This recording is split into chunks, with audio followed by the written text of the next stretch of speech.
Em, bueno, mi nombre es Alexis Morel, yo soy médico neurocirujano, hice mi residencia en el Hospital de Emergencias Clemente Álvarez, terminé hace un par de años y bueno, actualmente estoy trabajando, hace muy poquito estoy trabajando en el exterior, estoy trabajando como coordinador de investigación clínica en la Universidad de Miami. Así que bueno, cuando esta clase ya la había dado varias veces con mis colegas y compañeros de graduados, así que me pidieron, traté de hacerlo lo posible para poder estar presente y seguir apoyando la educación a la distancia. Así que primeramente les pido disculpas si se escucha algún ruido o algo de autos, pero estoy como en el patio, digamos, de mi casa, porque no me pusieron internet todavía. Así que, pero bueno, cualquier cosa me dicen, yo lo repito, preguntas, todo lo que quieran, lo podemos charlar eh, así se sacan todas las dudas que tengan. Eh, bueno, el objetivo un poco de hoy va a ser hablar sobre TEC, sobre traumatismo encefalocraniano.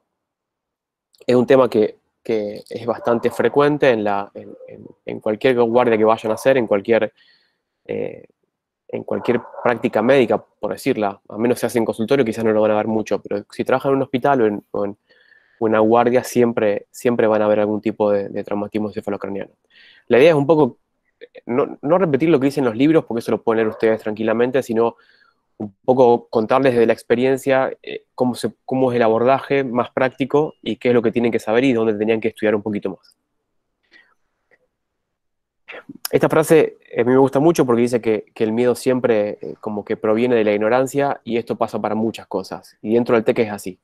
Me acuerdo cuando yo estaba haciendo el medicato o cuando estaba terminando la facultad que venía un paciente con un politraumatizado o con un traumatismo de cráneo y me parecía algo que era imposible o muy difícil de resolver y me daba miedo justamente. Y pasa con cualquier cosa, hasta inclusive con una herida cortante, cuando al principio eh, te da miedo y te da mucha inseguridad, pero después cuando ya le vas agarrando la mano y empezás a adquirir un poco más de experiencia y de pericia, ya ese miedo empieza a salirse y empieza a venir ya el confort en esa situación de saber cómo manejarlo. Entonces, podemos empezar por la definición. ¿Qué es el traumatismo del cráneo en sí? El traumatismo del cráneo, esta definición es de 2010, o sea, tiene un poquito más de 10 años. O sea, que fíjense que hasta el día de hoy se sigue poco discutiendo qué es lo que más desde el punto de vista legal, no qué es traumatismo de cráneo. Pero lo podemos definir como una alteración en la función cerebral o cualquier otra evidencia de patología cerebral que está causada por una fuerza externa.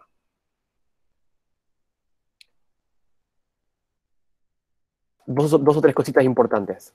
Cuando hablamos de TEC, tenemos que tener en cuenta que es la principal causa de muerte en países desarrollados, más que todo en poblaciones jóvenes, no solamente de muerte, sino también justamente de discapacidad, y que la injuria cranioencefálica no va a estar siempre evidente.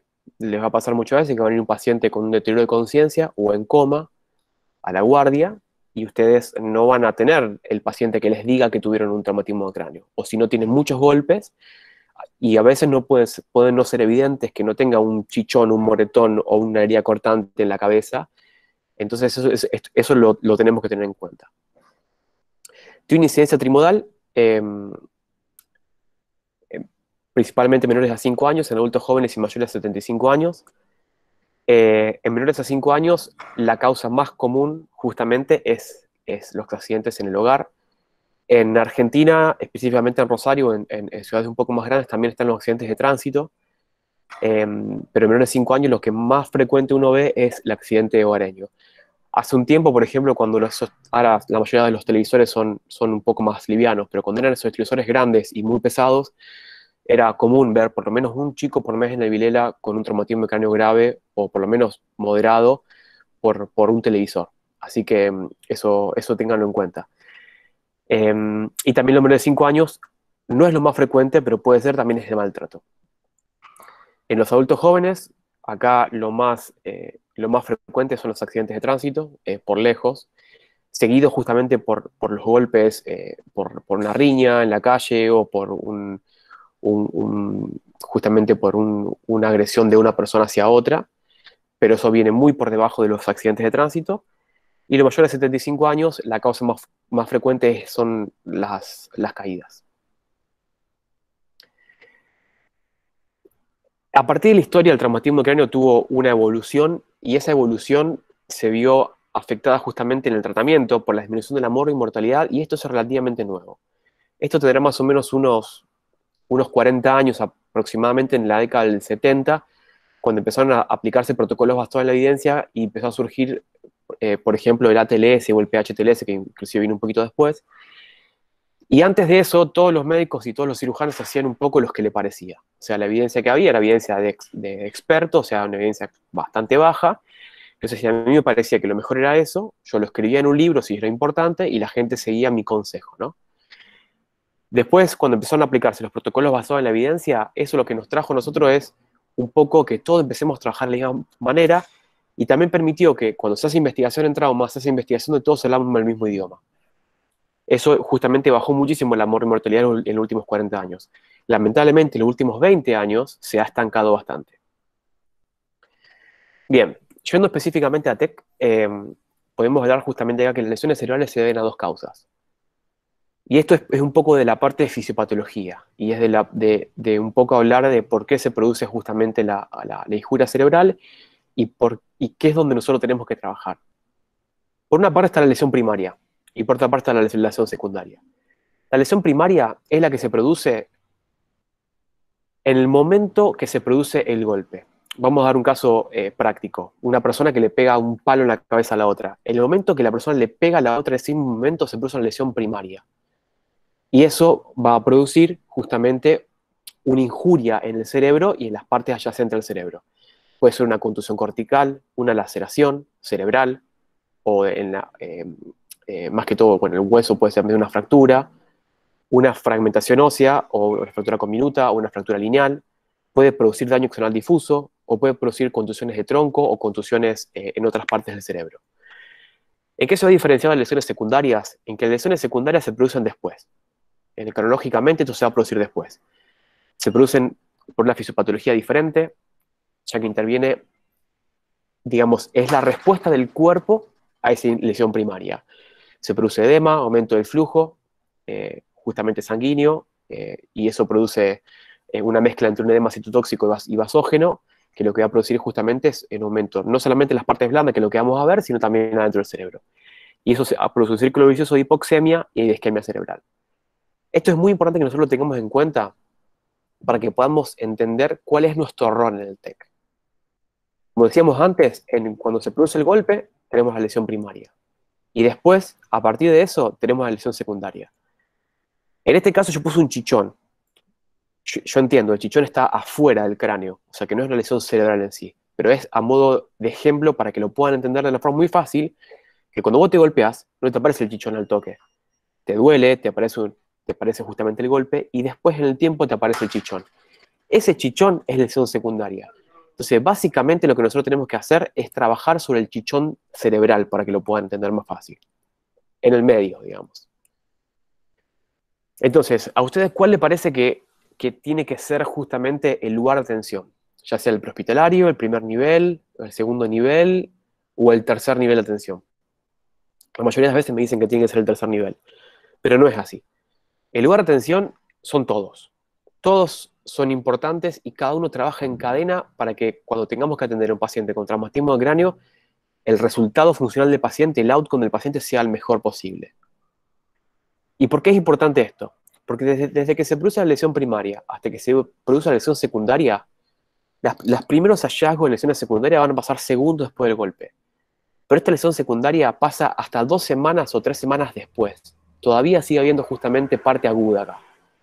Entonces se produce el golpe y hasta que se producen las últimas lesiones secundarias, edema puede inclusive haber hasta 2 semanas después de producido el trauma. Así que fíjense que tenemos un montón de tiempo para poder trabajar. Entonces, la ambulancia, el primer nivel, que va a ser, quizás el paciente llega directamente del primer nivel, o si no llega traído por la ambulancia en una forma equivocada del primer nivel, o llega justamente al tercer nivel ya directamente después de la ambulancia. De cualquiera de las 3 formas, esto es importante que nosotros lo tengamos en cuenta, porque cada uno va a tener un rol específico, y eso es muy importante. Entonces, la atención del paciente con TEC empieza en el prehospitalario, y en muchos casos, el outcome funcional depende tanto de la gravedad de las lesiones como el tratamiento realizado antes de ser recibido en un centro especializado. A mí me pasó un montón de veces siendo guardia en el ECA que tenía un paciente, por ejemplo, con un TEC moderado que lamentablemente viene mal reanimado, viene hipoxémico, viene isquémico, ese paciente queda muchas veces discapacitado por vida, y cuando ya llega, yo ya no puedo trabajar sobre el daño que ya está establecido en ese momento en el paciente. Yo puedo trabajar sobre lo que pasa a partir de ese momento. Pero si el paciente viene eh, mal atendido desde antes justamente, eso va a producir lesiones que muchas veces son irreversibles. Bien, entonces, ¿cómo podemos clasificar el TEC? El TEC lo podemos clasificar según las lesiones encefálicas, ya sean focales o difusas, según la inunidad meningia, en abierto o cerrado, pero todo esto, si se lo quieren acordar, acuérdenselo, pero quiero que lo más importante es que lo clasifiquen según el compromiso clínico. El leve, moderado, grave. Esto es una de las cosas más importantes que yo tengo para decirles hoy. Clasificar el TEC en leve, moderado, grave es lo que le va a hacer hablar con otras personas y que las otras personas le entiendan y les va a ordenar la cabeza de qué es lo que tienen que hacer. ¿Cómo lo vamos a hacer? A través de la escala de coma de Glasgow. Esto es súper importante y es la única clasificación que tienen que aprenderse de TEC, y esta se la tienen que aprender ya sea de memoria, pónganse un cartel en la guardia, como quieran, háganlo, pónganlo en el celular, pero esto realmente tienen que saber manejarlo porque lo van a usar siempre. Es lo más importante de todo y es la forma más adecuada que tenemos de empezar a trabajar con el paciente que tiene TEC. La escala de coma de Glasgow evalúa tres cosas: la apertura ocular, la mejor respuesta verbal y la mejor respuesta motora. Son estos tres parámetros, las tres áreas, van a tener un puntaje cada una. La apertura ocular tiene un puntaje mayor de 4 puntos y un mínimo de 1, la respuesta verbal un mayor puntaje de 5 y un mínimo de 1, y la mejor respuesta motora con un puntaje máximo de 6 y un mínimo de 1. ¿Cómo se acuerdan de esto? Yo siempre me acuerdo haciendo así, pensando que los ojos están arriba de la boca y la boca está arriba de los miembros. Entonces, como baja, también, digamos, hacia abajo, yo puedo decir 4, 5 y 6. Entonces, 4 los ojos, 5 la boca, 6 los miembros. Así es como me lo acuerdo yo. Bien, vamos entonces a apertura ocular. La apertura ocular espontánea, le vamos a dar un puntaje de 4 puntos al paciente. Ese es el paciente que está despierto. O sea, que ustedes lo miran, está despierto y tiene los ojos abiertos. Si el paciente tiene los ojos cerrados, pero los abre cuando uno le habla, es al estímulo verbal y tiene 3 puntos. Si tenemos que provocarle dolor para que los abra, tiene 2 puntos. Y si no abre los ojos, tiene 1 punto. La respuesta verbal orientada se dice cuando el paciente te puede responder, está orientado, digamos, en tiempo, espacio y persona, pero aparte cuando la persona tiene una coherencia en lo que habla. Esos son 5 puntos. Si le erran algunos, si está orientado, por ejemplo, en persona, pero no sabe dónde está. Y esto tengan cuidado, porque a veces el paciente no sabe a qué hospital lo llevaron. Entonces pregúntenle, o sea, traten de evaluar si el paciente tiene una coherencia en lo que está diciendo, porque quizás el paciente no sabe que está o en el Roque Cespeña o en lo Clemente Álvarez, donde sea. Esos son 4 puntos. Respuesta verbal inapropiada es cuando el paciente te dice, por ejemplo, vos le decís, ¿cómo te llamás? Te dice tren, o te dice moto. En ese caso es inapropiado. Son 3 puntos. Si la respuesta es incomprensible, son 2 puntos. O si la respuesta es nula, es 1 punto. Incomprensibles son sonidos guturales. El paciente se queja de dolor, hace gemidos, justamente por el dolor, o grita, o en ese caso, o no se le entiende lo que vos estás diciendo. En ese caso son 2 puntos. Y la respuesta motora es, si obedece órdenes, o sea, si le dice, levanta la mano y levanta, son 6 puntos. Si localiza el dolor, significa que ustedes, por ejemplo, no sé, le aprietan un poco el esternón, el paciente le lleva su mano hacia el esternón de él para localizar el dolor, son 5 puntos. Si el paciente saca la mano del dolor, son 4 puntos. Y quizás muchas veces se lo confunden con esto, que son la flexión inapropiada y la extensión. Si el paciente, cuando ustedes le hacen dolor, flexiona en una postura tónica, pero no es hacia el lugar donde tiene el dolor, sino que es una flexión a cualquier otro lado y generalmente es una flexión hacia afuera, esos son 3 puntos. En cambio, si el paciente, cuando le hacen dolor, extiende la mano y la prona, así como nosotros le decimos acelerando la moto, es una pronación y extensión o extensión al dolor, que son 2 puntos. Eso es la última dos, se llaman respuestas de decorticación o respuestas de descerebración. Y están asociadas con un pronóstico bastante malo. En esta escala de coma de Glasgow, realmente no es difícil de aplicarla. El puntaje mínimo es 3 y el máximo de 15. Bien, entonces, ¿qué es lo que vamos a hacer al principio? Al principio, lo que nosotros primero tenemos que hacer cuando llega un paciente con un posible TEC es examinarlo. Tiene que ser completo, pero tiene que ser breve. No les puede llevar más de 30 segundos saber cómo está y cuál es el Glasgow del paciente. Si le lleva más de 30 segundos, significa que están haciendo algo mal. Vamos a hacer dos cosas. Evaluando el estado de conciencia de todas las escalas que hay, yo les digo, la única que tienen que saber es la escala de coma de Glasgow y la única que se usa en todo el mundo. Y después vamos a buscar justamente, bueno, este hombre fue el que inventó un poco la escala de coma de Glasgow. Él se llama así porque se creó justamente en la Universidad de Glasgow. Y el objetivo que tenía Tisdale, que fue la persona Tisdale y Janet, que son las personas que escribieron el primer paper, era crear una escala que sea fácil de reproducir y que la puedan aplicar todas las personas del sistema de salud. El paramédico, el enfermero, el médico, el terapista, el que trabaja en la guardia, todos lo pueden aplicar el mismo. Y lo que tiene justamente de positivo es que está distribuida en todo el mundo, o sea, todo el mundo sabe lo que es la escala de coma de Glasgow, y que tiene, o sea, y que no tiene una variación entre los observadores. ¿Qué significa? Que si yo digo que tiene 13 puntos, para vos, 13 puntos tiene que significar lo mismo que para mí. No tiene que haber una variación entre lo que nosotros vemos. O sea, no es subjetivo, es una escala objetiva. Se los vuelvo a repetir a esto es lo más importante de toda la charla, me parece. Y aparte de eso, de ya ver justamente cuál es la clasificación según la severidad clínica, vamos a buscar signos de severidad de impacto. ¿Qué es lo que significa esto? Ojos de mapache y no ojos de mapuche, como a veces escuché, que son justamente la equimosis periorbitaria, que esto es un signo justamente indirecto que puede haber una posible fractura de base anterior del cráneo. Las órbitas, el techo de las órbitas es el piso de la base anterior, o sea, es el mismo hueso. Y la parte justamente cerca de la nariz es lo que en la parte centro de la base del piso anterior. Entonces, cuando una persona tiene un traumatismo que tiene una fractura de base anterior, básicamente lo que está haciendo es fracturando parte de los techos de la órbita o de la nariz. Entonces, eso se manifiesta justamente como una equimosis periorbitaria. Y eso es un signo indirecto, ¿no? ¿Qué es lo que nos va a decir esto? Que el golpe fue fuerte. No nos cambia mucho, nos cambia el manejo sabiendo que el golpe fue fuerte, pero nada más, no es que tenemos que hacer algo más. Signo de Battle, que justamente es la equimosis a nivel mastoideo, esto lo que nos dice es otro signo indirecto que puede haber justamente una fractura de peñasco. Otorragia u otorraquia, la otorragia es justamente la presencia de sangre, y la otorraquia es presencia de LSR, en el conducto auditivo externo, que bueno, para este caso lo que tienen que hacer es básicamente, si ven sangre, primero limpiársela, porque muchas veces hay laceraciones en la oreja, o el paciente tuvo una laceración en el cuero cabelludo, entonces le entró sangre al conducto auditivo externo, y eso no nos permite ver si la sangre viene el oído o no. Se la limpian justamente con una gasita, y si piensan que tiene LSR, lo que tienen que hacer es con otra gasita, se la apoyan y la dejan un ratito ahí, y lo que se forma se llama el signo de la escarapela.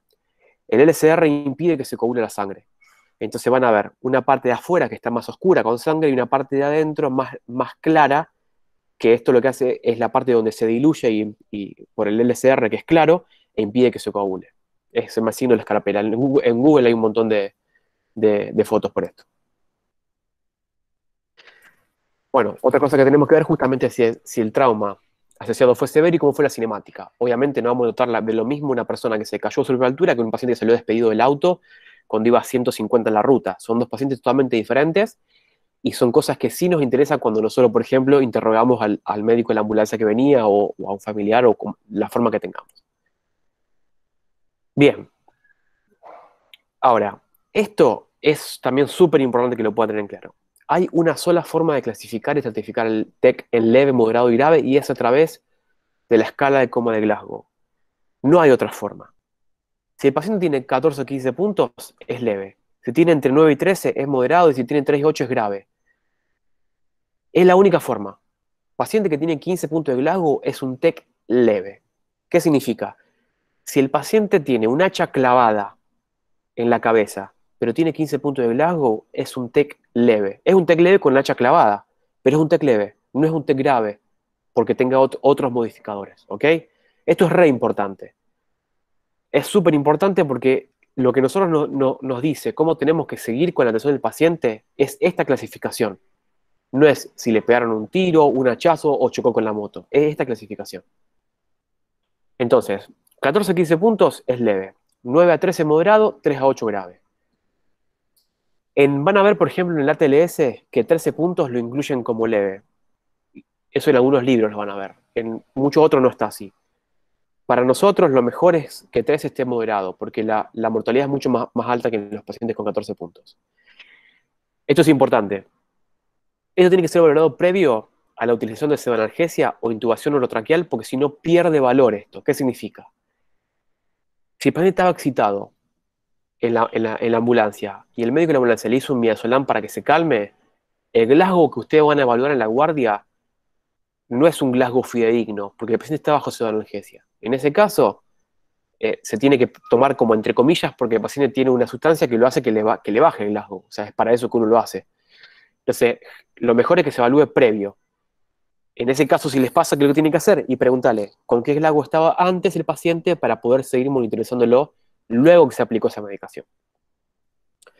La distancia entre los valores de la escala no es equivalente, o sea, no es que 2 puntos más arriba de la escala no tienen nada que ver con 2 puntos más abajo. ¿Y por qué es importante esto? Porque esto sí es un factor pronóstico. En el TEC leve, por ejemplo, de cada 1000 pacientes, uno va a morir, o sea, es justamente el 0,1%, un poquito menos en algunas series. 9 van a requerir una neurocirugía y 80 van a tener un ataque cerebral anormal. O sea, que no va a ser normal la tomografía que ustedes le van a hacer. Ahora vamos a charlar sobre cuándo hay que pedirla y todo. Y fíjense, por ejemplo, los pacientes que tienen 15 puntos de Glasgow, la mortalidad es del 0,01%. En los pacientes que tienen 14 puntos de Glasgow es del 0,2% y ya en los pacientes que tienen 13 puntos de Glasgow es del 1,1%. Fíjense que sube más de 10 veces, o sea que esto es importante. Ahora, al TEC leve, ese paciente que tiene 14 o 15 puntos, ¿cómo lo vamos a estudiar? ¿Qué le pedimos? ¿Una RX? ¿Le pedimos una tomografía? ¿Le pedimos una resonancia? ¿Lo dejamos una observación? Todas estas preguntas es lo que nosotros siempre escuchamos y son las dudas que yo también tuve en su momento, ¿no? ¿Cuándo vamos a pedir una resonancia? Esto es lo más fácil.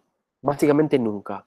La resonancia no se pide nunca porque es un estudio que tarda un montón de tiempo y solamente lo vamos a utilizar cuando una paciente está embarazada, o sea que no se puede usar radiación ionizante, o cuando no tenemos disponibilidad de TAC. ¿Qué pasa? Están en el hospital y se rompió el tomógrafo. Bueno, en ese caso se puede hacer una resonancia, pero no lo van a hacer ustedes como médico de guardia, generalmente lo van a charlar con el neurocirujano o con el terapista que esté de guardia y lo van a decidir en conjunto porque ya es un caso muy específico. A mí en toda la residencia me parece que me pasó 4 veces, con 3 embarazadas y una vez que estaba roto el tomógrafo. RX, esto es una de las preguntas más importantes. ¿Debemos pedir el famoso par radiológico cráneo, frente y perfil? Y esta respuesta es muy, pero muy directa. No, no se tiene que pedir. No sirve para nada, embarra la cancha, no se usa, no hay ningún trabajo científico en el mundo que respalde que vuelva a pedir una radiografía a un paciente que tiene TEC. No la usen para tomar conducta porque les va a complicar la vida. No la usen, no está indicada, no se hace. ¿Ok? ¿Por qué? Porque el objetivo de las imágenes, gracias, es diagnosticar lesiones intracraneales y no solamente fracturas. ¿Por qué? La radiografía se usa para diagnosticar fracturas. Para eso es. Es para diagnosticar fracturas. Ahora ustedes me pueden decir, bueno, Alexis, pero yo no quiero diagnosticar una fractura. No, la fractura en sí no es lo que va a matar al paciente. Lo que le va a matar al paciente es el hematoma extradural que tiene adentro, o el hematoma subdural que tiene adentro la fractura. ¿Y qué pasa si el paciente tiene un hematoma extradural sin fractura? No la va a diagnosticar nunca. Por esa razón es por la cual la radiografía no nos aporta absolutamente nada. Si ustedes lo quieren pedir, porque no sé, porque el paciente está en un centro de salud y lo único que tienen y el paciente está redenso y les pregunta y se le quieren pedir por una cuestión, digamos, de manejo logístico, por decirlo así, hagan lo que quieran, pero nunca la tienen que usar para tomar una determinación. O sea, Y esto es re contra importante, llévenselo a esto. ¿Por qué? Porque si la RX es positiva, o sea, si ustedes ven una fractura en la RX, claramente el ataque va a ser positiva. Y ese paciente seguramente ya tienen que haber pedido una tomografía. Y esto es lo más peligroso de todo. Que si la RX es negativa, a usted le va a dar una falsa sensación de seguridad. Por ejemplo, tienen un paciente que llegó a la guardia y lo ven y está medio borracho y chocó con la moto y le pide una RX normal, no pasa nada, se va a la casa. No tienen que hacer eso. Porque si el paciente necesita una tomografía, lo único que le va a diagnosticar el hematoma es la tomografía. Entonces, la RX negativa no sirve. Lo peor que pueden hacer es mandar a un paciente a la casa porque tiene una RX negativa. ¿Ok? Esto es súper importante y les va a ahorrar mucho juicio de mala praxis.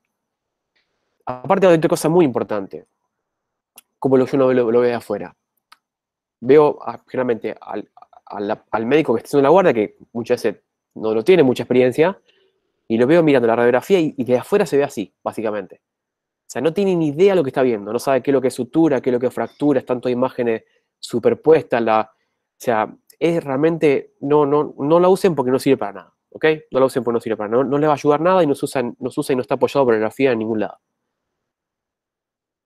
Bien, ahora, ¿cuándo vamos a pedir una tomografía? Esto es una de las cosas también más importantes que más le va a servir.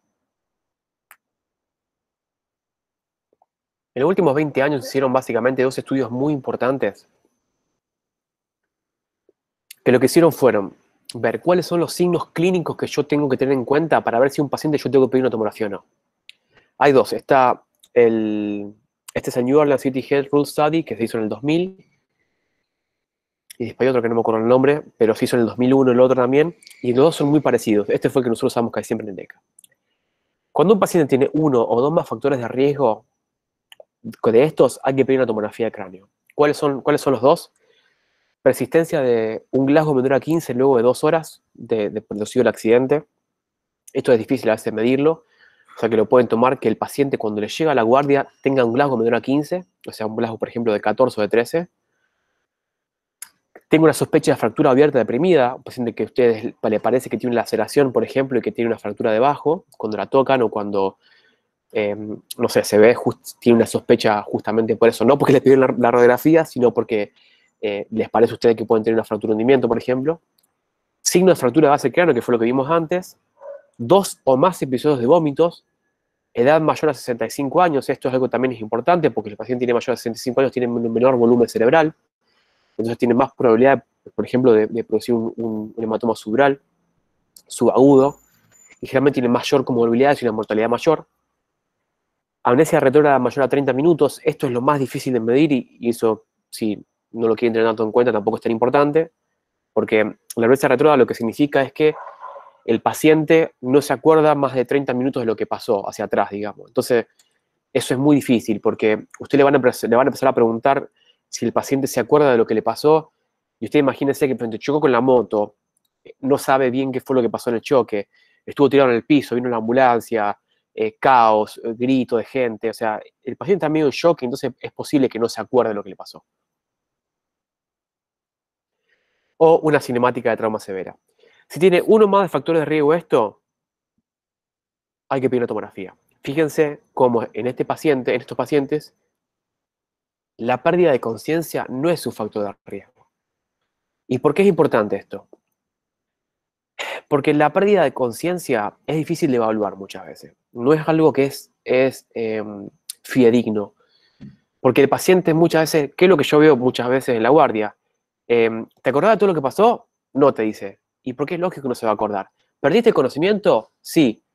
O sea, si el paciente tiene que decirte qué es lo que le pasó, no es una forma, digamos, objetiva de poder evaluar al paciente. Entonces, por eso es que no se usa. Diferente es que el paciente llegue y no tenga una conciencia de 15 puntos. Pero en ese caso, está en el factor de riesgo donde dice persistencia de Glasgow menor a 15 luego de 2 horas.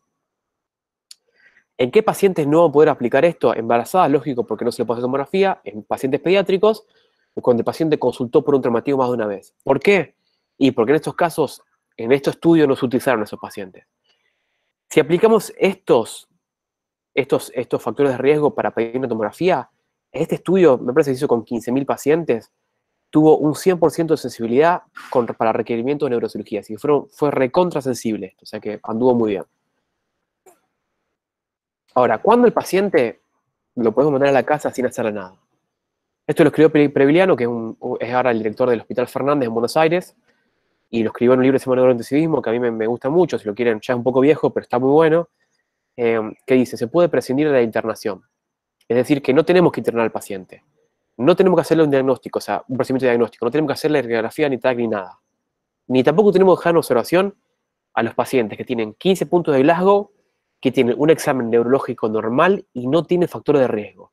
Es decir, paciente que tiene 15 puntos de Glasgow, tiene un examen normal y no tiene factores de riesgo, se va a la casa. No lo dejan en observación ni tampoco le hacen ningún estudio. Se va a la casa con analgésico. ¿Ok? ¿Cuáles son los factores de riesgo? Coagulopatía, un paciente que tiene, por ejemplo, un trastorno en la coagulación, o que tiene, por ejemplo, está en tratamiento anticoagulante, un paciente epiléptico. En realidad, alcoholismo de la adicción se refiere a que el paciente esté bajo el efecto en ese momento del alcohol o las drogas, porque no sabemos si tiene, digamos, es difícil de evaluar y esos pacientes generalmente no están con 15 puntos de Glasgow. Pacientes que estén en trastornos psiquiátricos o imposibilidad de una evaluación neurológica por otra causa. En esos pacientes sí se recomienda justamente hacer una tomografía y una observación clínica por más de 24 horas. ¿Cómo lo vamos a manejar? Bien práctico. ¿Cómo lo vamos a manejar? Si los estudios son negativos, es así, el paciente, la ataque es negativa, al paciente va a hacer tratamiento sintomático. El paciente está con dolor de cabeza, puede ser golpeó, o sea, pongan analgésicos, el analgésico está buenísimo, traten de evitar los opiáceos. Si el paciente hubo uno o más vómitos, pongan un Raliveram, anda bárbaro. ¿Sí? Vamos a tratar la desorientación justamente con medidas no farmacológicas en lo posible. Y puede ser que el paciente puede tener una convulsión. Si tiene una convulsión, lo más estudiado es la fenitoína y lo más barato y lo más que justamente se usa en todos lados. Y si hay alcoholismo, esto también es importante. ¿Qué es lo que vamos a justamente digamos, vamos a abrir dos cosas? La mielolisis pontina y más que todo, aparte de la mielolisis pontina, lo que vamos a hacer tratar es de prevenir lo que se llama el síndrome de Korsakoff, que es, digamos, justamente cuando a un paciente se le pone glucosa antes de poder administrarte justamente vitamina B1, que es la tiamina, se produce, lo podemos precipitar más que todo un síndrome de Korsakoff y eso puede empeorar el paciente. ¿Por qué pasa esto? Porque el paciente alcohólico tiene un déficit crónico de tiamina muchas veces por malnutrición. Y eso generalmente el paciente está en una hipoglicemia constante. Si nosotros le ponemos, por ejemplo, glucosa al paciente, eso va a arrastrarse un poco la tiamina que tenía hacia esa vía metabólica para poder utilizar la glucosa y eso empeora el déficit que tenía. Entonces, y esta es la razón por la cual a los pacientes se le pone el famoso Becocin cuando están borrachos. No es porque les ayuda a que se le pase más fácil la borrachera, sino que es, y en realidad la indicación es un paciente que tiene un consumo crónico de alcohol, no un consumo agudo. ¿Qué le vamos a dar? Le vamos a dar AINES y vamos a evitar los opiáceos. Vamos a darle hidratación y los que yo justamente le estaba hablando recién. Si no tienen tiamina, que es lo más lógico, pónganle en complejo ventero. ¿Y cuándo le vamos a dar el alta? Cuando los síntomas sean controlables. Cuando el paciente esté con un dolor de cabeza que sea controlable y cuando no tenga más vómitos, controle la vía oral, ya le podemos dar el alta. Si los estudios son positivos, lo vamos a derivar. Si tenemos neurocirugía ahí, vamos a llamar al neurocirujano. Inclusive si tiene una fractura el paciente, o sea, ustedes su trabajo justamente es esa. Aunque sea una fractura, llaman al neurocirujano y lo consultan con él a ver qué es lo que quiere hacer, cómo lo quiere manejar, si quiere que se quede ahí, si vaya a internarse al piso, a terapia, donde sea. Pero si el estudio es positivo, tiene una tomografía, un hematoma, lo que sea, lo ya es resuelto del neurocirujano. Si los estudios son positivos, hay que derivarlo y no lo tienen que derivar dentro de la misma institución. Lo que está bueno es ponerle siempre 2 vías y colgarle una hidratación parenteral, o sea, una hidratación de mantenimiento. En este caso, nosotros siempre le poníamos, que yo ponía 1500 en 24 horas, que es algo normal. Fíjese obviamente la función cardíaca para no sobrecargarlo, pero depende justamente del paciente que tengan enfrente. Pongan la medicación analgésica para que no se coma todo el traslado con dolor. Y pregunten más que todo si hace falta cargarlo con fenitoína. Esto es un poco más fino, pero bueno, algunos pacientes hay que hacerlo, más que todo si, por ejemplo, usted tiene la posibilidad de hablar con el neurocirujano o el terapista que va a recibir el paciente y le dicen cargar con fenitoína. Entonces hace una dosis de carga, que es de 15 a 20 miligramos kilo, a pasar en una hora. Tengan cuidado con las arritmias, por eso que se pasa lento. así que le ajustan el goteo para pasar 1 hora y ya se va con la dosis de fenitoína ya pasando. Epicrisis, esto es re importante, detallando el Glasgow del paciente. ¿Qué es lo que significa?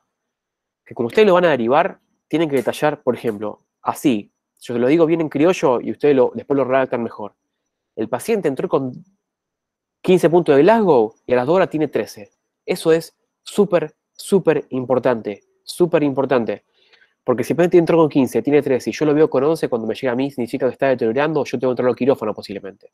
Ahora, si el paciente estuvo con 14 y sigue con 14, yo lo espero quizás. Es un abismo de diferencia. El TEC es una patología dinámica. Estudios de imágenes. Esto es re importante también. Si van a derivar un paciente, siempre lo van a tener que derivar con los estudios de las imágenes, no con el informe. Si lo tiene el informe, buenísimo. Pero el informe a mí no me sirve. ¿Por qué? Porque yo sé interpretar las imágenes. Entonces yo no necesito un informe que me diga qué es lo que yo tengo que hacer. Porque para los terapistas es lo mismo. Generalmente están más acostumbrados a manejarla y a ver las imágenes ellos mismos. Pero si a mí me mandan el informe, pero no me mandan el estudio por imágenes, yo tengo que volver a repetir una tomografía. Porque si el imagenólogo, primero que yo necesito saber si lo voy a operar o no y cómo lo voy a tratar. Si voy a hacer una tomografía al día siguiente, tengo que comparar el tamaño. Y aparte tengo que ver de qué lado lo voy a operar y qué abordaje le voy a hacer al paciente. Entonces, si ustedes mandan el CD solamente, sin ningún tipo de informe, está perfecto. Y también, si el paciente está grave, no esperen que el médico diagnóstico por imágenes que está en la casa le haga el preinforme, porque muchas veces no les va a sumar mucho más. Y sí puede ser que necesiten correr para el otro lado. Pero sí es muy importante que tengan un CD con las imágenes del estudio para que no se lo podamos dar. Eso es lo más importante de todo. ¿Ok? Bueno. Bien, esa es la idea justamente del TEC leve. TEC moderado.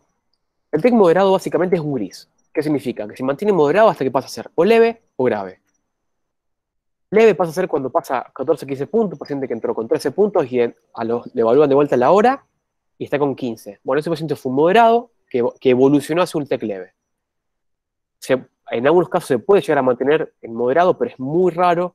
Ese paciente generalmente que queda con secuelas, o si no puede ser que el paciente empeore, porque tenga edema cerebral, contusiones, lo que sea. ¿Y cuáles son las frecuencias? Aproximadamente el 85% va a mejorar y un 12% va a empeorar. Así que este paciente, tengan cuidado. ¿Cómo lo estudiamos? ABCD trauma, súper importante. Airway, breathing, circulation. Lo más importante al principio, siempre mantener la vía aérea permeable. Justamente fijarse cómo está la ventilación y cómo está la circulación del paciente. Esto es igual en todos los traumas que van a ver. Piensen que el paciente, además del TEC, puede tener esto bajo el efecto de drogas, alcohol o inclusive medicación. Y tienen que recordar que es un paciente no evaluable, igual que grave. No les va a decir si le duele la panza, puede ser que no les diga si tiene una fractura. Yo me cansé de ver pacientes con TEC moderado grave que a los 2 días, o sea, digamos, después se termina descubriendo una fractura en la terapia, por ejemplo, porque el paciente no se evalúa bien en la guardia o en las primeras 24 o 48 horas. El paciente no les va a decir qué es lo que pasa, no les va a decir si tiene una fractura cervical tampoco. Lo mismo, 2 vías, hidratación y otra cosa. Este paciente ya requiere un laboratorio con tiempos. ¿Por qué con tiempo? Porque un paciente que posiblemente haya que intervenirlo quirúrgicamente. Entonces, si ustedes cuando lo reciben ya le piden un laboratorio con tiempos, esto ahorra justamente tiempo después si hay que intervenirlo. Aparte, el paciente, por ejemplo, puede tener una coagulopatía y haya que pasarle plasma, plaquetas, haya que corregirle el rin antes de todo lo quirófano y todo eso es importante. ¿Qué es lo que nosotros recomendamos siempre? Que a este paciente, primero que le vamos a hacer una tomografía de TEC, de cráneo, perdón, porque ya tiene un Glasgow menor a 15. O sea, la TEC cráneo ya se la va a fumar de cabeza. Y después de ahí, también nosotros recomendamos que sea una tomografía de tórax, abdomen y pelvis con contraste. ¿Por qué? Porque es el gol estándar en trauma. Es un paciente no evaluable. Y esto justamente es el gol estándar. El paciente, si tiene un hematoma o una laceración esplénica, por ejemplo, un hematoma en el meso, o tiene cualquier cosa, no se las va a decir al paciente. Y tampoco puede ser que no lo vean al principio. Si hay una fractura de columna, por ejemplo, no se los va a decir. Entonces, ya que le van a hacer una tomografía de cráneo, le hacen tórax, abdomen y pelvis. ¿Qué pasa si el paciente no tiene tomógrafo y tienen que derivarlo? Sí, mientras los derivan, le pueden hacer un ecofacio y una requi de tórax, porque este paciente aumenta muchísimo la probabilidad que tenga una lesión en otra parte del cuerpo, ya sea en el tórax el abdomen, el retroperitoneo, una fractura de hueso largo. Y esto también es muy importante. El TEC moderado a ustedes no los va a matar el paciente en 15 minutos, pero un hematoma retroperitoneal una lesión en el tórax o en el peritoneo sí se los puede matar en 10 minutos si no lo llevan rápido a quirófano. ¿Ok? Bueno, y como les decía antes, TAC de cráneo, esto va a ir de cabeza. Evolución, se escriban justamente como entidad del paciente y lo derivan, ya sea en su mismo lugar o otro lugar. ¿Por qué es importante acá, antes de hablar de TEC grave, que volvamos a esto? Porque se acuerdan cuando yo les explicaba que hay lesiones primarias y secundarias. Estas lesiones, justamente, lo que nosotros tenemos que trabajar en el TEC moderado y grave es justamente prevenir que haya por demás de edema y por más de hipoxia y por demás de isquemia en el cerebro, que es lo que produce la mayor cantidad de muertes y discapacidades. La fisiopatología del TEC es un poco compleja, pero yo se las quiero simplificar en lo máximo posible. Nosotros tenemos, el cráneo es una caja rígida.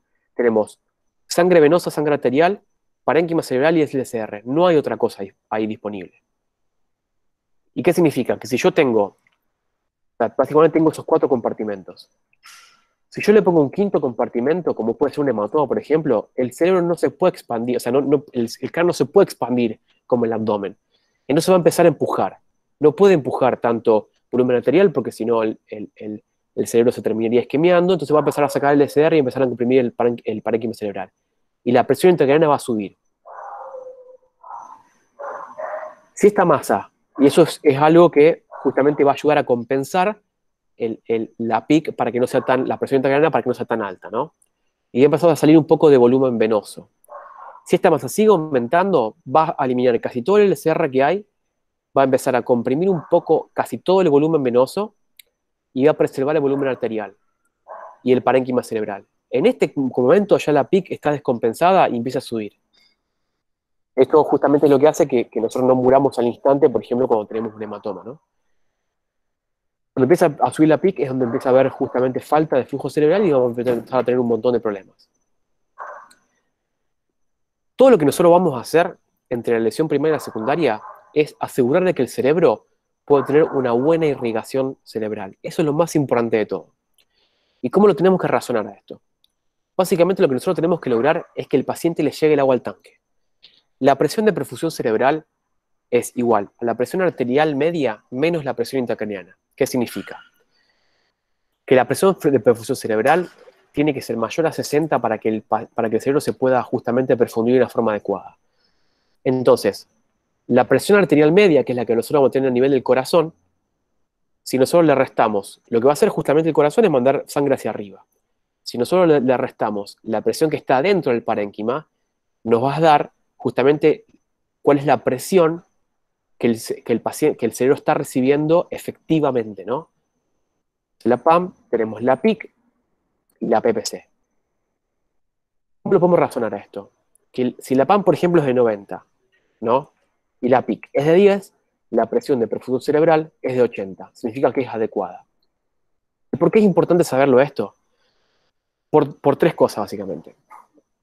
Primero, porque nosotros tenemos que saber que tratar de generar que la PPC sea siempre mayor a 50 o 60. Pero vos no lo sabés a esto, porque vos no sabés cómo es la PIC, porque la única forma de medir la PIC es de forma invasiva. Entonces, ¿qué es lo que podemos manejar? Sí podemos pensar de que en un paciente con trauma de cráneo la PIC puede llegar a estar aumentada. Y lo más importante es que la presión arterial media tiene que estar alta. Entonces, lo que nosotros tenemos que trabajar es en prevenir la hipoxia y prevenir la hipoperfusión del paciente. ¿Qué es lo que significa? Que si nosotros en el prehospitalario o antes de derivar al paciente a la terapia podemos lograr una presión arterial media mayor a 90, eso va a ayudar que, por ejemplo, si la PIC está aumentada, que es valor mayor a 20, por ejemplo 30, nosotros podamos sostener una presión de perfusión cerebral adecuada. O sea, de que de todo esto, lo único que nosotros vamos a poder trabajar es sobre la PAM.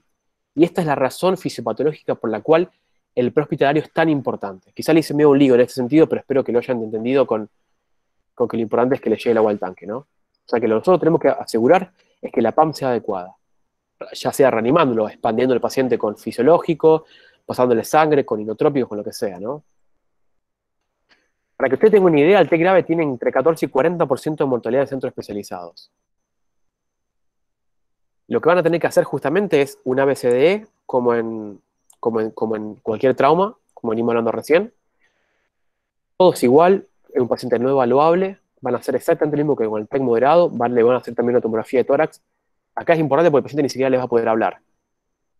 TAC de cráneo y lo derivan. El TEC grave se tiene que manejar solamente en un lugar donde tenga neurocirugía. No se puede hacerlo de otra forma, porque este paciente lo más seguro es que haya que colocar una fibra de PIC, que es una fibra justamente que se produce, que la tenemos que poner adentro del cerebro y mide justamente la presión intracraniana en tiempo real. La presión intracraniana menor a 20 es normal, más de 20 es aumentada. Eso es como tiene que es muy fácil. ¿Y por qué es importante esto? Porque cuando el paciente empieza a tener una hipertensión endocraniana, le empieza a faltar el agua al tanque. Y eso hay que tratarlo. Esto ya no es para ustedes, esto es más importante, pero se lo pongo al hombro de ejemplo para que puedan ver que hay un montón de formas. Sacando el LCR, hiperventilando con manitol, barbitúricos, hipotermia, que bueno, no está demostrado mucho que sirva, o inclusive con cranectomía descompresiva, que ahora les voy a hablar. Y medidas generales al principio, bajándole la fiebre, subiéndole la TA, elevando la cabeza del paciente. Son todas cosas que realmente se hacen en la terapia, pero bueno, son medidas.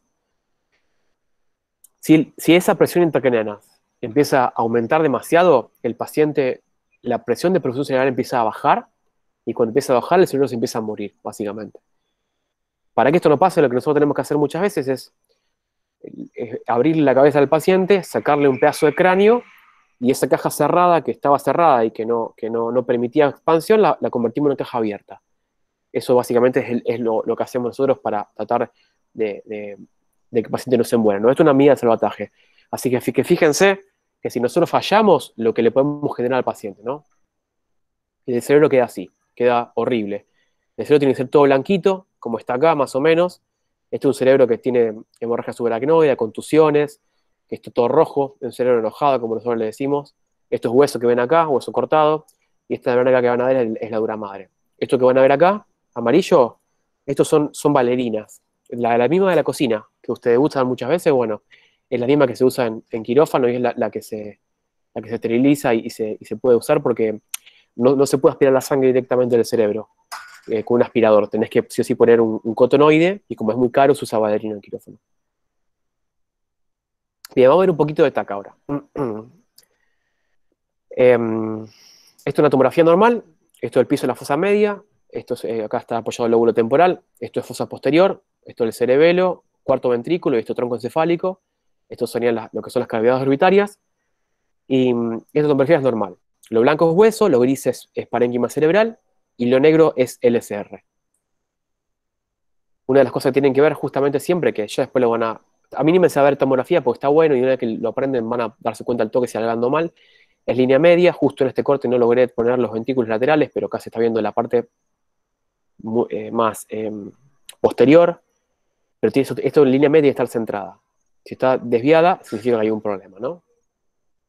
Esto es un hematoma extradural, ¿ve? Esto se produce entre el hueso y la dura madre, tiene una forma discoidea, y se produce justamente así, ¿no? O sea, cuando el cerebro, hay una fractura generalmente, por acá pasa generalmente la arteria meningia media, y es una de las causas más frecuentes, se rompe esa arteria o se rompe algún vaso del hueso y empieza a sangrar, y entonces empieza a empujar. Eso está fuera del cerebro, está fuera de la dura madre, ¿no?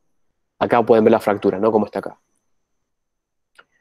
Otro hematoma extradural, bueno, son otros cortes. Fíjense cómo en este caso la línea media está un poco desviada, ¿no? Esto te puede matar a un paciente en una hora. ¿Ves? Acá sí se puede ver la línea media desviada, ¿ves? Estos son los ventrículos laterales. Estos tienen que estar los dos iguales a esta altura, y acá tienen como unos 7-8 milímetros de desvío de línea media, ¿no? Si te hacen una línea justamente de aquí hasta aquí, van a ver que está desviado como 7-8 milímetros. Esto es terrible, el paciente se puede morir por esto. Fíjese que en este caso se operó, el paciente se le sacó el hematoma, pero todas estas áreas hipodensa que ven acá, esto es isquemia cerebral. El paciente seguramente habrá quedado con alguna secuela, ¿no? Este es un hematoma subdural que ven acá. Esto ya está entre el cerebro y la dura madre, y esto ya, al estar entre el cerebro y la dura madre, como que baña todo el hemisferio y tiene justamente como una forma en media luna, lo que se dice, ¿no? y es mucho más grande, es mucho más extenso, pero generalmente es más finito. Igualmente este tiene peor pronóstico que el estodural, hace falta un poco más de fuerza, porque acá lo que pasa generalmente es que se laceran las venas que quedan colgando entre la dura madre y el cerebro, o si no se lacera directamente el cerebro y produce el hematoma. En este caso, por ejemplo, si le hizo una craniotomía descompresiva, ve que acá falta hueso, bueno, justamente por eso. Estas son contusiones, que son básicamente moretones en el cerebro, se ven así, como blanquito, porque la sangre es blanca en la tomografía. Contusiones, contusiones, contusiones cerebrales. Esto es una lesión axonal difusa. Esto puntillado que ven acá se produce cuando hay. Esto se produce justamente porque cuando hay un mecanismo rotacional en el trauma, entonces el paciente tiene como un cizallamiento de los axones en la sustancia blanca y se ve todo un puntillado blanco a nivel justamente de la, de la sustancia blanca. Esto tiene un pronóstico terriblemente malo. Fracturas de hundimiento, ve así como se ven como está hundido acá en la tomografía. Bueno, ya cosas más severas como esto, que mucho para hacer acá no hay, ¿no? Neumoencéfalo, a veces cuando vos tenés una fractura, por ejemplo, en la base anterior o en el peñasco, que hay justamente celdillas aéreas, la fractura rompe la dura madre, entonces el aire empieza a entrar hacia adentro justamente de la dura madre, y ese es el mecanismo en sí justamente también de la otorraquia. Gente tiene otorraquia y también puede ser eh, que tenga neumoencéfalo, ¿no? Esto se produce generalmente más en las fracturas de base anterior, ¿no? Fracturas etmoidales. Acá les quiero mostrar un video de una cirugía para que tengan una idea más o menos de qué es lo que hacemos nosotros. Eh, es una cirugía. eh, Esta es la cirugía de un hematoma sudural, una paciente añosa. Posiblemente se cayó esta paciente, ¿no? Y fíjese el desnivel de la medida que tiene. Y esto es como nosotros operamos a los pacientes. Lo que van a ver acá justamente es el scalp. Esto es acá está la oreja del paciente, ¿no? Esto acá es como se levanta el scalp. Esto es la bóveda craneana, esto es hueso básicamente, ¿no? Esta es la frente y esta es la nuca hacia atrás, ¿no? Nosotros lo que hacemos ahí, pasamos lo que se llama un craneótomo, que es un aparato que se utiliza para cortar el cráneo. Se usan como si fuera eso se hace como un taladro, básicamente, esta parte, y después se unen los taladros con un aparato justamente que va cortando el hueso, con un tope hacia abajo, cosa de que no le lastimemos el cerebro, ¿no? Cuando ya se hace justamente la ventanita ósea, levantamos esto, y lo que vamos a ver primero es la dura madre, ¿no? Vamos a ver, esto es todo dura madre, esto no es cerebro. Esta es la arteria meningia media que les hablé antes. Si vos tenés una fractura acá, esto se puede lesionar y eso produce justamente un hematoma estadural. Ahí lo que hacemos es cortamos la dura madre con una tijera de Metzenbaum, una tijera de dura madre, y esta cirugía hay mucha sangre, no son las cirugías más limpias que hay. Levantamos justamente la dura madre y lo que vemos abajo que parece un hígado o un coágulo, es básicamente eso, un coágulo. Este es el hematoma sudural, ¿no? ¿Ves? Acá lo hacemos con una espatulita. ¿Vieron? Es súper fácil. Ya pueden hacer uno ustedes ahora. Sacamos el coágulo, esto se tira. Y lo que vamos a hacer ahora justamente en este caso es inspeccionar la superficie del cerebro. ¿Se acuerdan esa foto que les mostré antes donde había un cerebro todo rojo? Bueno, el cerebro es más normal porque el hematoma está por afuera. Eso tiene que ver así, tiene que ver blanquito, ¿no? Con todos los vasos en el espacio subaracnoideo recorriendo en la superficie. Pero tiene que ver así blanquito. Y en este caso lo que está bueno en este video es que se puede ver de dónde viene acá está, de dónde viene la fuente del sangrado. En este caso el paciente se cayó, se laceró este vaso cortical acá, pero este más lo que es una arteria, ven que tiene como este chorrito acá, parece como que ya estoy escuchando cómo haría, ¿no? O sea, hace como acá, bueno, este chorrito es fue el que hizo el sangrado, ¿no? Yo les hago los efectos especiales. Y ¿ven? ¿Ven justamente de dónde sale? Bueno, lo que hacemos ahí es agarrar un coagulador bipolar, que es justamente dos puntitas que es específicamente para cerebro, que usamos un montón, y lo que hacemos es coagular esa arteria para que no siga sangrando, ¿no? Esto lo que ven acá es un aspirador. Esto no se debe utilizar en nada en el cerebro, por eso usamos los cotonoides o valerinas, ¿no? Esto es hueso, acá, esto que van a ver justamente acá, esto es el espesor del scalp, y lo que ven acá, esto es el piso de la fosa media y esto es el piso de la base anterior. Que como los pacientes añosos tienen menor volumen cerebral, se cae el cerebro y podemos ver más el hueso de abajo, ¿no?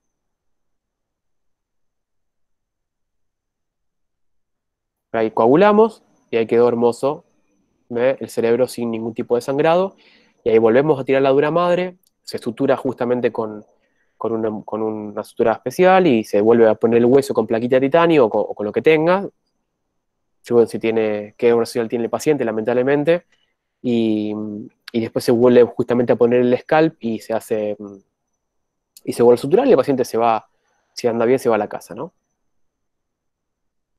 Ahí lo podemos justamente ver cómo quedó ya más o menos terminado. Bueno, vieron, no era muy complicado esto, así que... Bien, y ahora, una de las cosas más importantes que tengo para decirle. En todo trauma, y esto es una de las cosas que realmente me gustaría que también se lleven ustedes el día de hoy, hay, van a tener pacientes de todo tipo, ¿no? Pacientes de todas las edades, pacientes de chicos, pacientes grandes, pacientes eh, con un montón de trasfondos y un montón de cuestiones en el medio. Y por otro lado van a estar ustedes, van a estar el médico, van a estar la persona que tiene que atenderlo. ¿Quién piensan ustedes que es responsable de poder proveer a esta situación liderazgo? O sea, ¿quién piensan ustedes que es responsable de estar al mando de esta situación? La situación es que un paciente que tiene un traumatismo, o hay una persona que tuvo un traumatismo, que está en un hospital y hay un médico que lo tiene que atender. ¿El paciente o el médico? ¿Quién es responsable? ¿Quién está al control supuestamente de la situación? ¿Quién es el que tiene que tener profesionalismo acá? ¿Quién tiene que tener empatía? ¿Quién es el que tiene que mostrar empatía acá de los dos? ¿El paciente o el médico? Ya si yo digo médico, como también podría decir enfermero, camillero, todas las personas que están de este lado, ¿no? Empatía porque uno tiene que darse cuenta que la persona no está ahí porque quiere, no está ahí porque le gusta. Está ahí porque sufrió un accidente, porque fue golpeada, porque fue abusado y seguramente la está pasando súper mal por estar ahí adentro y no tiene ganas de estar ahí y está muy angustiado. eh, entonces, digamos, ¿quién les parece a usted que tiene que ser responsable de poder mostrar empatía y hacerse cargo de esa situación? ¿Quién les parece a ustedes que tiene que ser el responsable de proveer un ambiente seguro que le transmita confianza al paciente y a la familia? Y esto es súper importante. Ustedes no pueden ser dueños de lo que es lo que hace la gente, pero sí pueden ser dueños de qué tipo de atención ustedes le quieren dar al paciente. ¿Y por qué se lo digo esto? Porque el trabajo de ustedes tiene que ser profesionales, no ser jueces de nadie, ni tampoco pensar por qué el paciente vino en ese momento, de que si vino antes, de que si no vino después, o qué estaba haciendo en el momento que el paciente tuvo el accidente. Si el paciente es un paciente que estaba drogado, estaba borracho o estaba trabajando en lo que sea, a ustedes no les tiene que interesar desde el punto de vista profesional. A usted le tiene que interesar que es un paciente que necesita atención y punto. Yo lamentablemente me ha tocado compartir mi práctica con muchos colegas que eso no lo tienen en claro y si primero se fijan y actúan como jueces, ¿no? en el paciente y van cambiando su forma de verlo al paciente y de tratarlo de acuerdo a quién es o qué es lo que hace. Eso es terrible. Eso es mala praxis porque está en contra de lo que uno tiene que ser como profesional. Entonces, promover un ambiente seguro que transmita confianza al paciente y a su familia es nuestro deber. Ser líderes en ese lugar es nuestro deber. Ser profesionales y tener empatía es nuestro deber. Porque vos no sabés qué fue lo que pasó. Vos no sabés si el paciente tuvo un abuso, por ejemplo, y está entre contártelo y no contártelo. Entonces, si vos le provees un comentario despectivo al paciente o de por qué no vino antes, por lo que fue, o qué fue lo que hizo, o qué estaba haciendo, esa puede ser el comentario que haga que ese paciente no te cuente lo que le pasó. Y ahí fallamos. Fallamos como profesionales. Y eso es algo que nosotros nos tenemos que hacer cargo y nosotros tenemos justamente que proveer un ambiente seguro que el paciente pueda contarnos qué fue lo que le pasó, pueda sentirse seguro que nosotros estamos ahí para cuidarlo y no para juzgarlo. Y eso es en todo trauma, leve, moderado, grave, y eso excede los límites de los libros. Pero no quería dejar justamente de comentárselo. Y también, como último, de tener una comunicación adecuada. Den los informes, chicos, den el informe. Yo quiero que se pongan un poco en el rol del familiar. Tiene un familiar que estuvo accidentado, no saben si se murió, si no se murió, si está en coma. Den los informes. Apenas más o menos la tengan manejado, tómense 5 minutos, 10 minutos, vayan, hable con la familia, digan, mirá, explíquenle. No le explican, no, el paciente tuvo un hematoma estructural, tiene 14 puntos de Glasgow. No, porque yo aparte lo veo a eso. Eso lo único que demuestra es que ustedes son tan inseguros, no demuestra que saben. Lo único que demuestra es que ustedes están inseguros. El médico que es seguro de lo que hace, habla claro y comunica claro. Díganle al paciente, mira, si no saben lo que pasa, díganle, mira, el paciente está consciente, estamos haciéndole más estudios, vamos a ver justamente cómo evoluciona, pero hablen con la familia, hablen con el paciente, explíquenle qué fue lo que le pasó. No necesitan ser neurocirujanos ni estudiar en Harvard para eso, necesitan tener un poco más de, digamos, un poco más, digamos, de darse cuenta qué es lo que tienen que hacer. Sinceramente, en mi práctica hasta ahora, lo que más me ha dado satisfacciones fue todo lo que está en esta diapositiva. No fue lo que le expliqué antes, sino fue todo lo que está en esta diapositiva. Esto me ha dado mucho más satisfacciones que a veces que operar en el quirófano. Porque a veces lo que el paciente, lo que yo hago en el quirófano, estoy yo solo ahí, nadie se da cuenta que es lo que hago, si yo hago bien las cosas mal. Pero la familia o el paciente sí saben qué es lo que yo le hablo con ellos, si yo le dedico tiempo, si yo no le dedico tiempo, si trato de responder las preguntas que tienen, todo. Yo sé que van a estar hasta las manos, es un quilombo la residencia, tienen 10 millones de pacientes, todo. Pero en lo posible, traten de valorar su profesión y traten de generar esto. Si ustedes generan esto, van a tener una mejor comunicación con los pacientes y se lo digo así, le van a romper menos los quinotos y van a tener menos juicio en la praxis y van a tener mejor con el paciente y con la familia. Así que denle bola a esto porque esto sirve y esto es parte del tratamiento. ¿Ok? Así que bueno, colegas y futuros colegas, espero que les haya servido. Les agradezco realmente mucho la atención.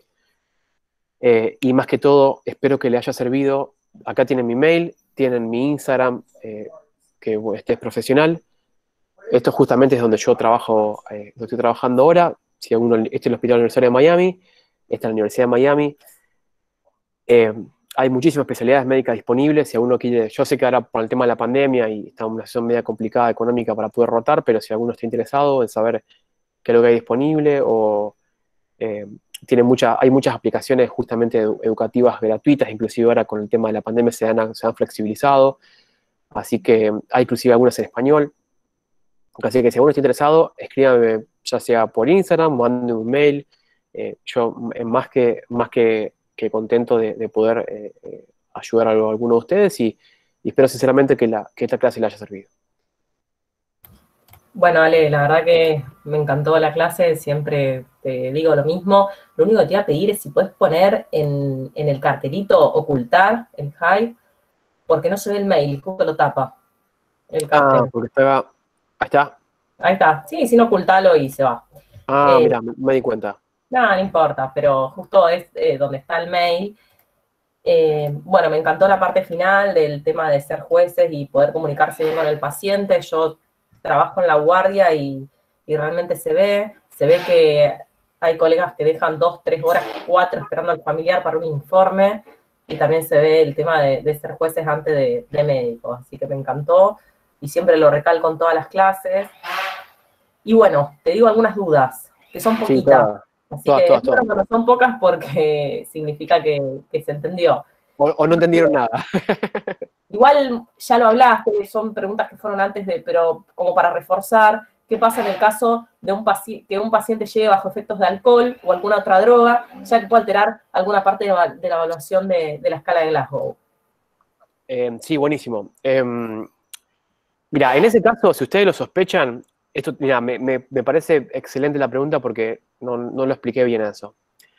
Ténganlo muy en cuenta. ¿Por qué? Porque si un paciente está borracho o está drogado, lo que sea, o sea, abajo está el efecto de algún sedante, el Glasgow es engañoso. Vamos bien a lo sencillo. Paciente, usted le evalúan, tiene 13 puntos. Ahora, tiene 13 puntos de Glasgow porque está borracho, tiene 13 puntos de Glasgow porque tiene hematoma estaural. Usted no lo van a saber a eso. Entonces, eso no les tiene que permitir aplicar lo que usted ya sabe. Si el paciente tiene 14 puntos de Glasgow y está borracho, va a TAC. Por más que esté borracho, no le demoren la tomografía. Yo sé que en muchos lugares esto no se va a hacer porque el ataque hay que pagarla, el SANCO no les va a querer autorizar la orden, lo que quieran. Yo lamentablemente les tengo que decir qué es lo que tienen que hacer ustedes. Entonces, si el paciente está drogado o borracho y tiene 14 puntos de Glasgow, va a TAC. No, yo no les recomiendo que esperen a que se le vaya la borrachera, porque si ya puede estar muerto o puede estar en isocórico cuando ustedes se dan cuenta. Y más si es a la noche. A ver, yo también me pasa lo mismo. Son 2 de la mañana, te cae uno que está borracho en la moto, chocó. No, está borracho, lo dejamos ahí. 7 de la mañana van a pasar a guardia en isocórico. Pero ¿sabes cuántas veces lo he visto? Un montón. Entonces, si tiene 14 puntos de Glasgow menos, va a TAC. Esa es la mejor forma de hacerlo. Y ustedes en la historia clínica lo ponen. A ver, no pueden poner el paciente alcoholizado, porque ustedes no lo saben a eso porque no lo vieron ni tomar alcohol, ni tampoco le sacaron un análisis de alcohol en sangre. Pero pueden poner, o sea, pueden poner si tiene, o sea, que se presume o que ustedes sienten aliento etílico, o lo que sea, y lo ponen en la historia clínica más que todo para ver justamente cómo evoluciona. Hay muchos pacientes que se les va la borrachera y se despiertan y están perfectos, y otros que no, hay otros que se terminan operados. Entonces, si ustedes tienen duda, manéjenlo siempre según como lo que yo le expliqué todo. Menos de 15, tac, así, corta. Tal cual, tal cual, tal cual. Y la última pregunta es, ¿cuándo, o sea, con respecto a la tomografía de cráneo, cuándo se pide con contraste y cuándo sin contraste? Buenísimo. Siempre es la duda de todos los alumnos. Perfecto. Tomografía con contraste nunca. En trauma no lo hacemos nunca porque no te va a aportar nada. En el cráneo estamos hablando, ¿no? En el cráneo. En el cráneo el contraste no sirve porque el contraste, digamos, en el cráneo se utiliza solamente para patologías donde hay una disrupción de la barrera hematoencefálica. ¿Qué significa? En un tumor, por ejemplo, que en este caso no es trauma. O, por ejemplo, vos querés ver algo vascular. En trauma siempre es sin contraste. Lo que sí cambia es en la tomografía de tórax, abdomen y pelvis. En la tomografía de tórax, abdomen y pelvis siempre es con contraste porque vos necesitas evaluar, por ejemplo, más que todo lo que serían, lo que son, que yo, por ejemplo, hígado, vaso o órganos, más órganos abdominales, donde ahí sí es mucho más difícil darte cuenta porque la sangre puede ser isodensa con el parénquima. O sea, en tomografía de tórax, abdomen y pelvis, siempre con contraste. En el trauma de cráneo, tomografía de cráneo, nunca con contraste, siempre simple. Más rápida, más fácil, donde esa función renal, fácil. Bien, bárbaro. Bueno, Ale, excelente. Acá los chicos te están agradeciendo y muchas gracias, como siempre. No, de nada. Dale, Nos vemos. nos vemos. Así que salí cuando quieras, acá ya. Gracias, chicos. Que tengan un buen año. Nos vemos. Dale, nos vemos. Suerte.